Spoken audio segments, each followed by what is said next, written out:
Hey there guys, welcome back. It's Barry here today with another episode of Code Geass. And damn, I'm not quite sure how to do the intro this time, right? With everything that happened last episode, the entire situation of Shirley.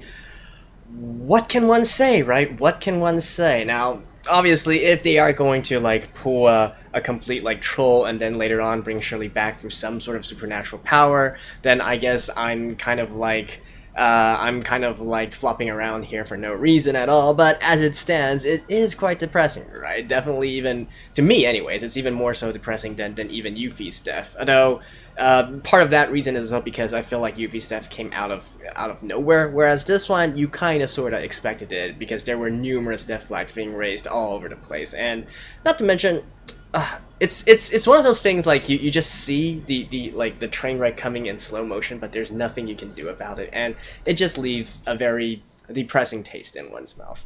But you know, the show must go on, so let's just get into the episode and see where exactly this comes from here, and I guess more specifically what Lelouch's mental is in all of this. Alright, let's begin in 3, 2, 1, play.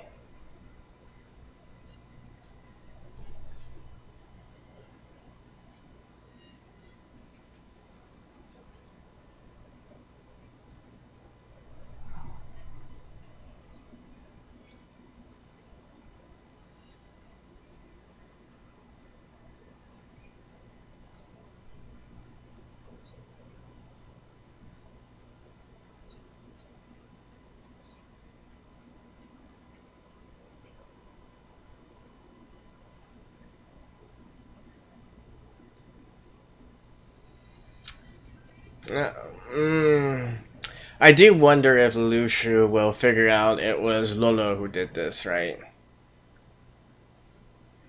Heck, I mean, considering Lolo's personality, I think it wouldn't even be too surprising if he eventually just confessed to it himself. You know, admitted to it himself, right?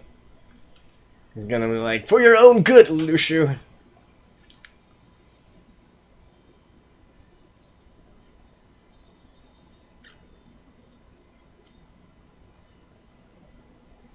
You know, the funny thing out of all of this, if you could call it funny, is I don't actually feel any particular hatred towards Lolo. Like, if that makes any sense. Even though, like, you know, we should be hating him for killing off Shirley and all that. And don't get me wrong, like, I'm super sympathetic towards Shirley. I feel like she is definitely the most tragic of all the heroines that we've seen so far. And yet, even with that being said, I don't have a particular desire to see Lolo brought to justice or for like Lelouch to do something to him or whatnot. It's just like a very tragic situation all around. Because we clearly see like where Lolo's loyalties and his priorities lie, right? So kind of like what I was going on last episode, you can't really consider him an enemy. Although I do feel like the rift now is going to be irreversible. Geass Hunt. Oh, we're going back in time?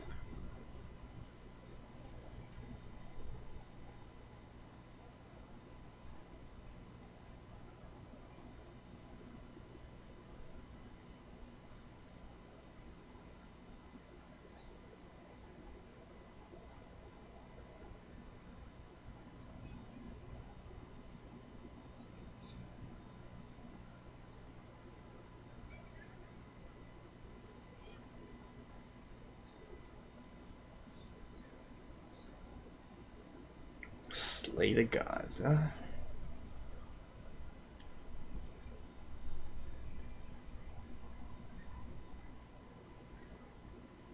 Oh. Lolo was... Yeah. He's...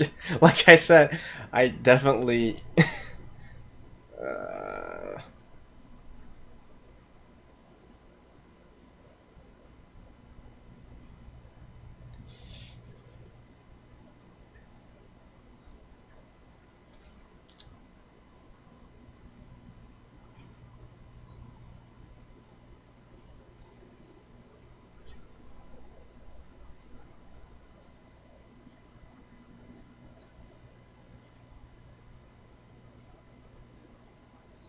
Right, so for Lelouch, right, the logical thing to do it would be to manipulate Lelouch into doing what he wants, right?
So they are still on the island.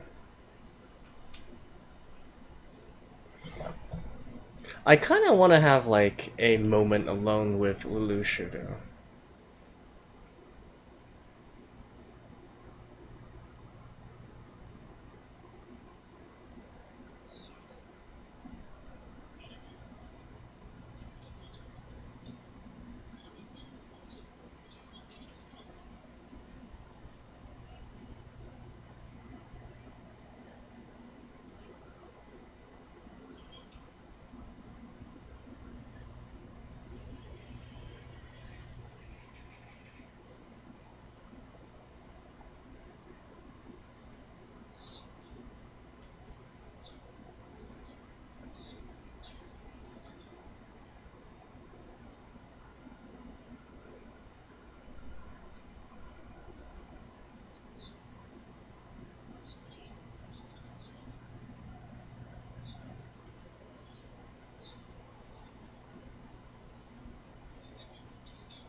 Yeah, is it she?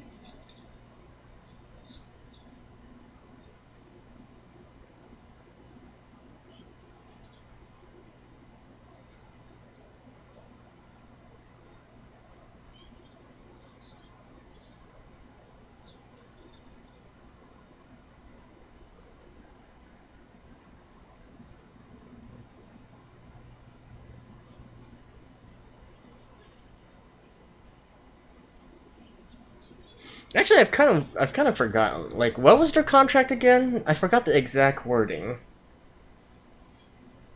Nope.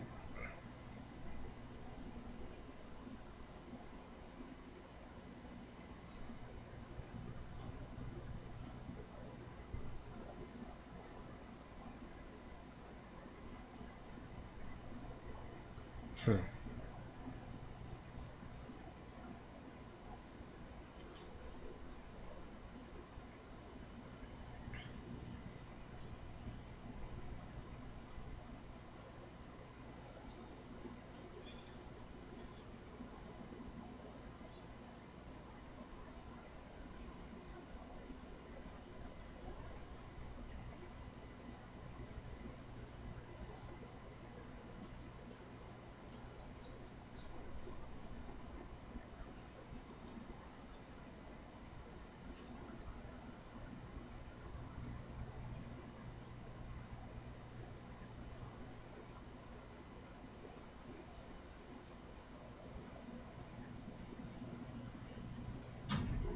Wait, since he's technically Shalula's brother, he's actually also related to Lelouch, right?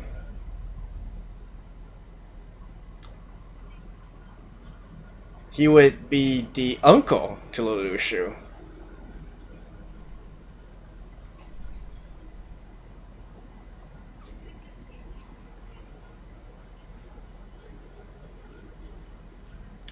Well, this actually worked though against.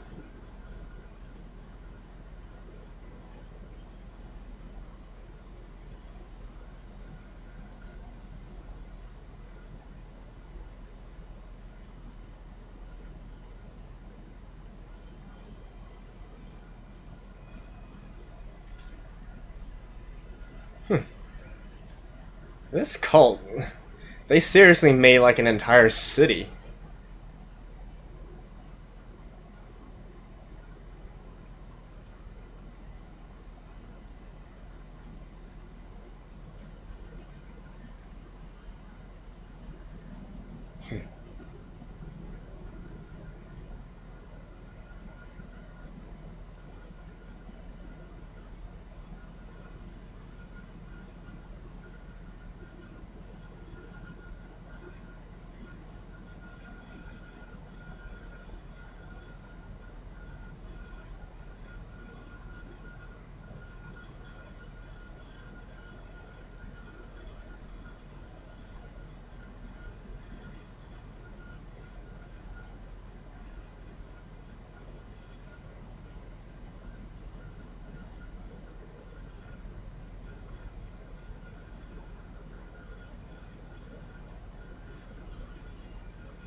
Nope.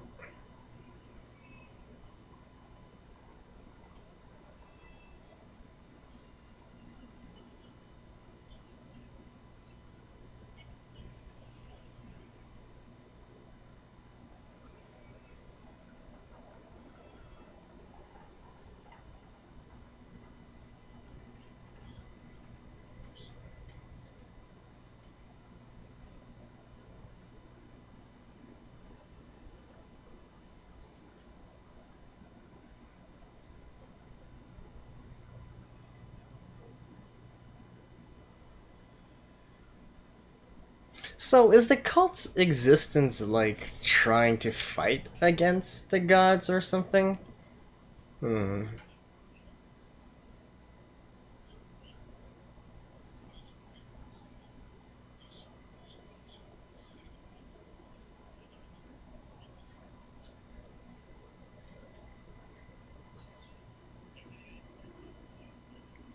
Hmm? There's still Italian Poland? I thought they all fall under like entire like umbrella of the United Nations.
dead.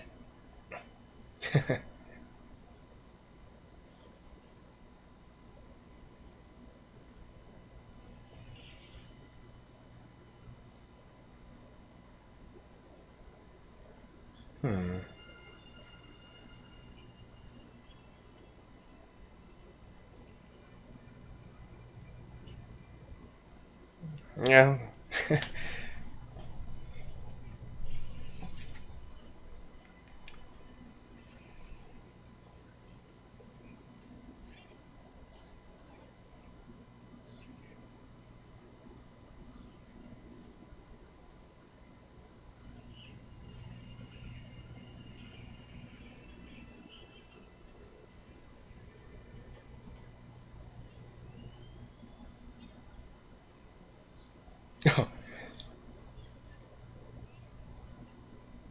Oh, I guess that's only private communications, right?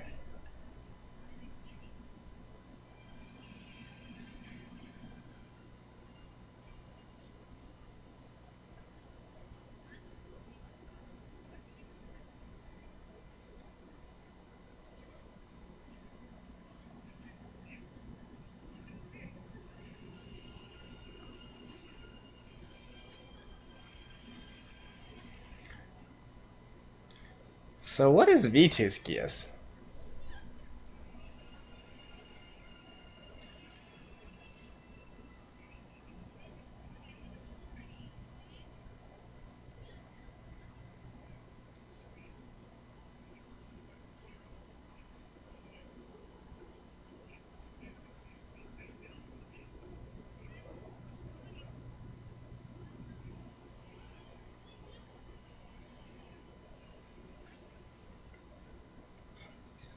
So what beef does V2 have with Marianne?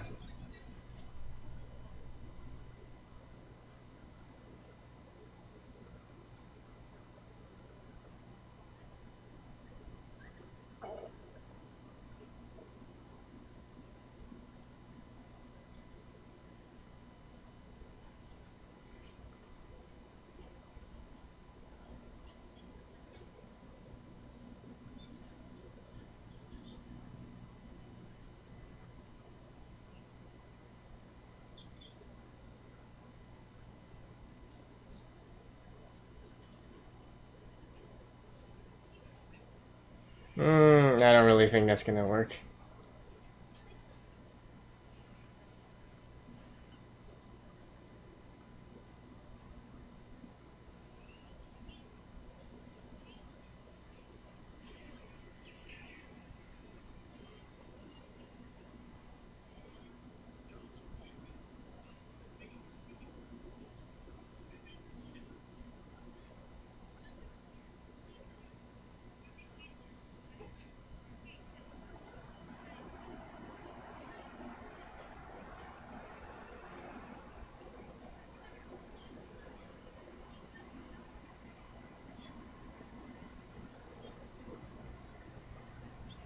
Really?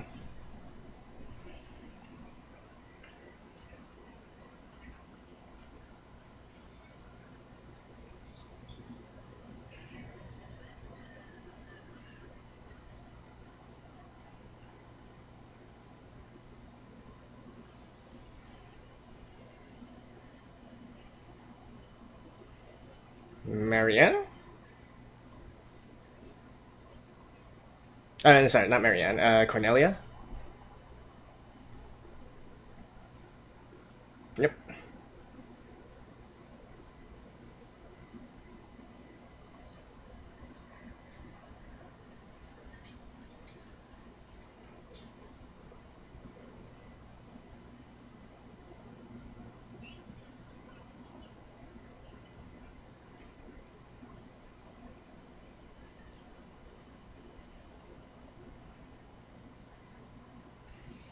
Yay! It's a heartwarming sibling reunion. Hand-in-hand battle, eh?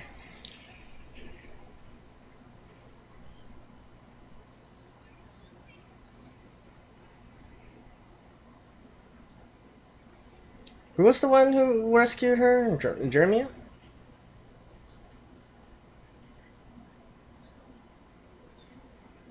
Yeah, he's immortal, isn't he?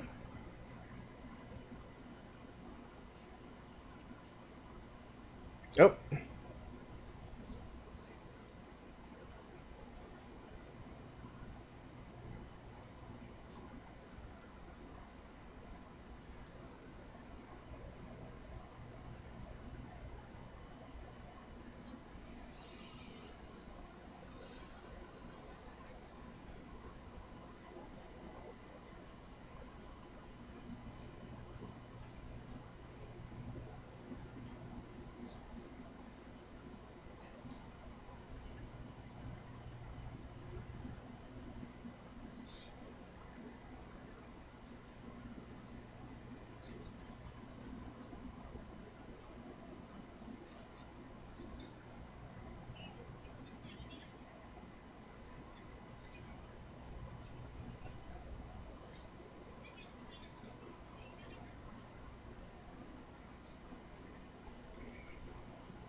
I'm like, I don't really know how to feel for any of these characters at this point.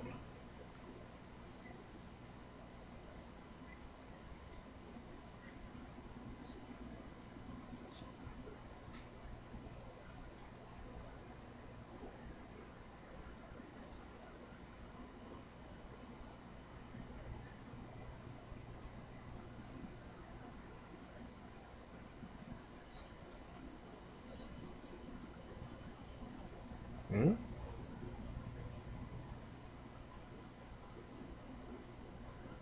Dude, you almost got. Oh wait, oh he wasn't the one who. Hmm.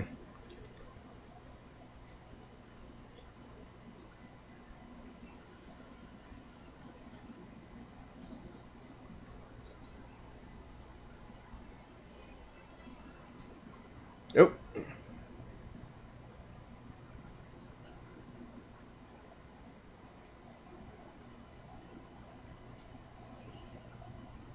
Hey, it's a nice daddy and son reunion, eh?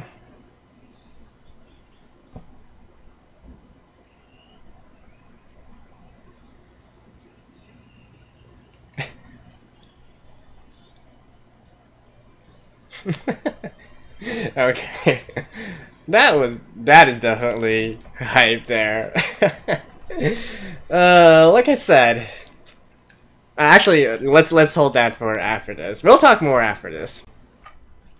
Well, guys, that was episode 14, and where should we start, right? Like, first off, I think I should say something right off the bat, and that is, I still have this very peculiar feeling about this series in general as a whole. I think I kind of mentioned something similar to this in season 1 as well, where I can't really...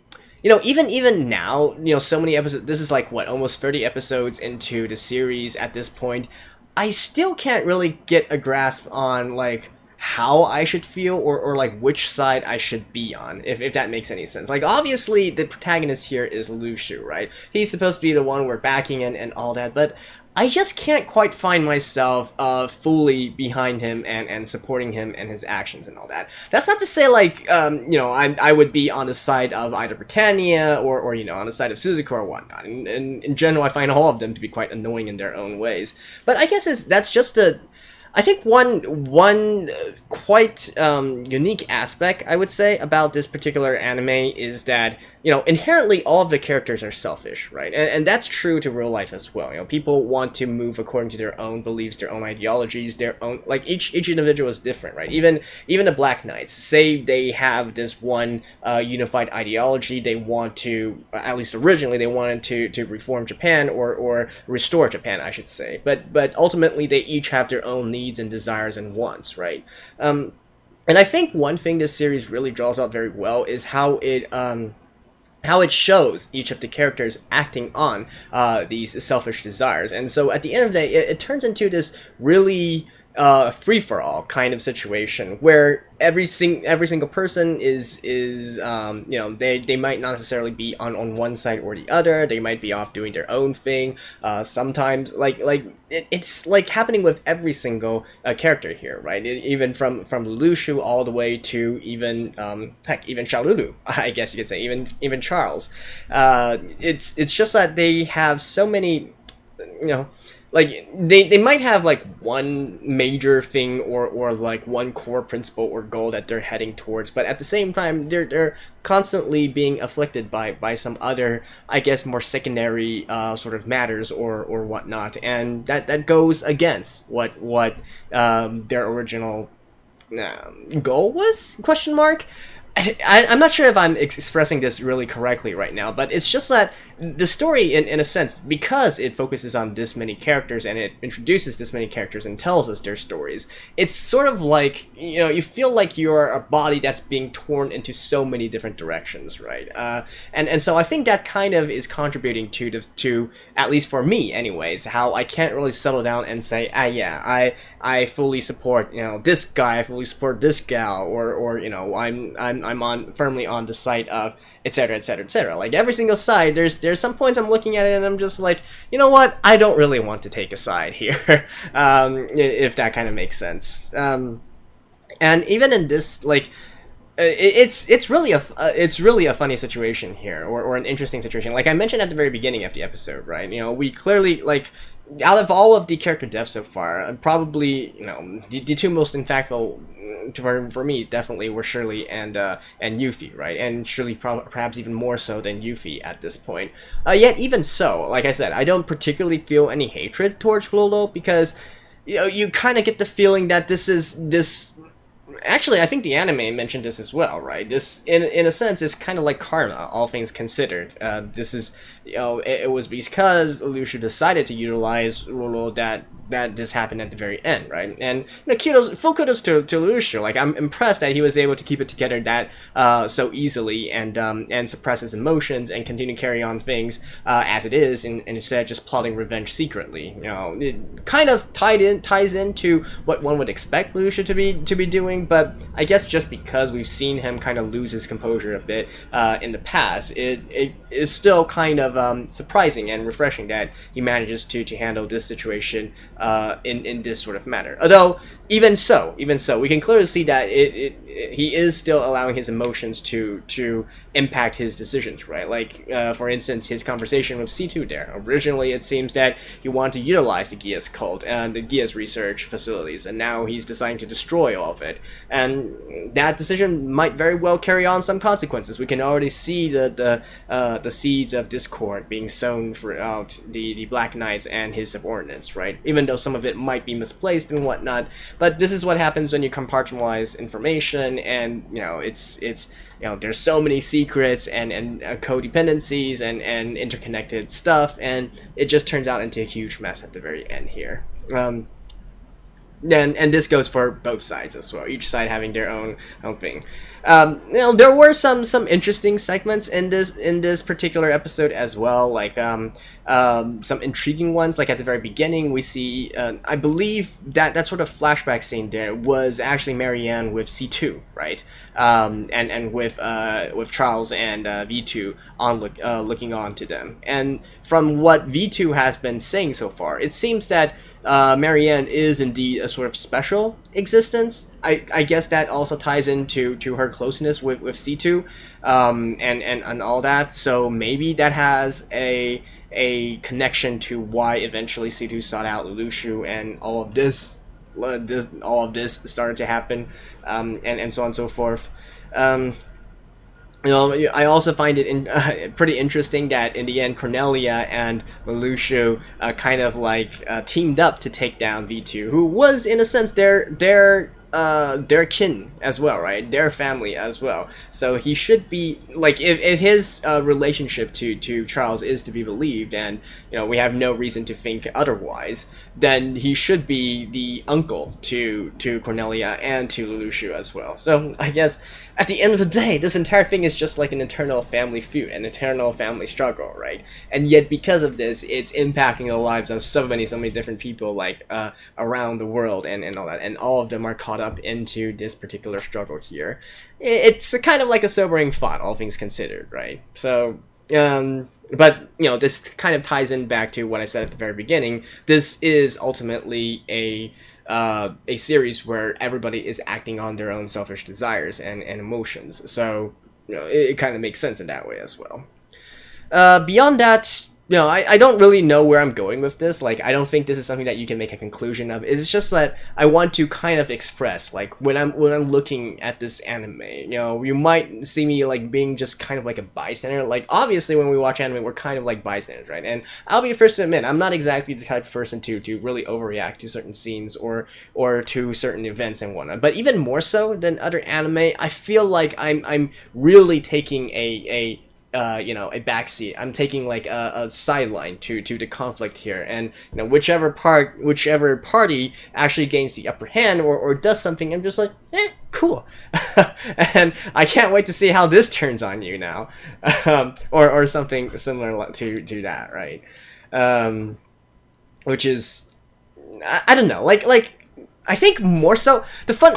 I think if there's one thing to sort of like summarize everything that I've been saying so far, it's that rather than actually hoping they are successful, I'm actively rooting for all of them to fail, if that makes sense in a way, right? Like all of them, all of them, like every single one of them and what they're trying to do. I want them to just like, I don't know if it's Schadenfreude or whatnot, but I just want them to fail miserably and just like, haha, what, you thought you could do something like that? No, you couldn't, right?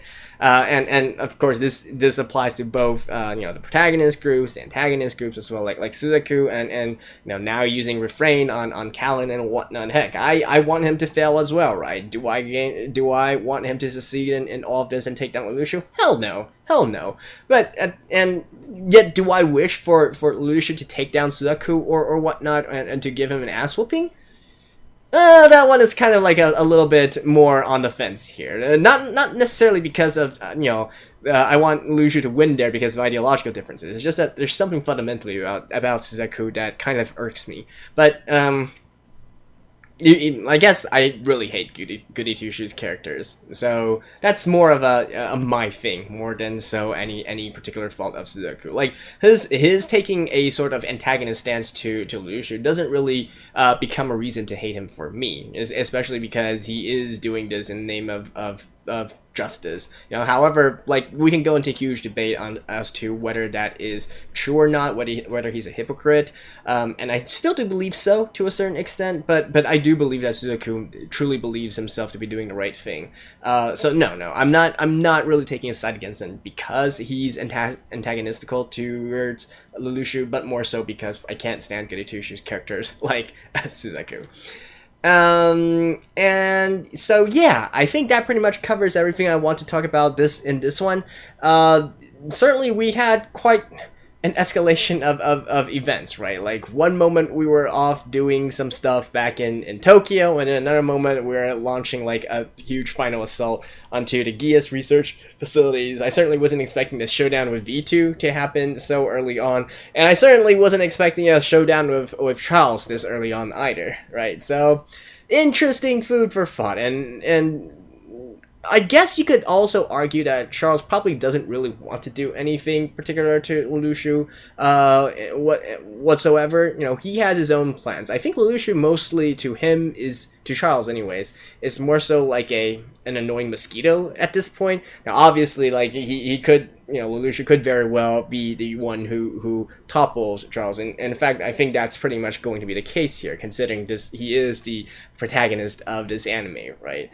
But I think I don't particularly feel that he's in any risk or threat at this point, and more so just if anything, I'd still say that the bigger threat towards Lelouch would still be Suzaku, right? Especially now that he has made his decision regarding Callan. But yeah, we'll have to see about that, and hopefully next episode we'll get into a little bit more of the lore of the world, and more specifically what this entire thing with the Geass is and the gods are, and what exactly is Charles' motivation to doing all of this. And who knows? Maybe at the end of the day we will get a backstory that. In fact, I'm almost expecting a backstory that paints Charles into a better light, and for us to feel sympathetic towards him and his cause as well. That could very well be the case, right? Because, as I've been saying so far, this is certainly an anime where everybody is acting on their own selfish desires, and to be honest, you can't really put one person's selfish desires over another person's, right? So, in the end, everybody has their own time in the spotlight. So there we go. Thank you guys. I will see you guys next time as well. Stay tuned and bye-bye.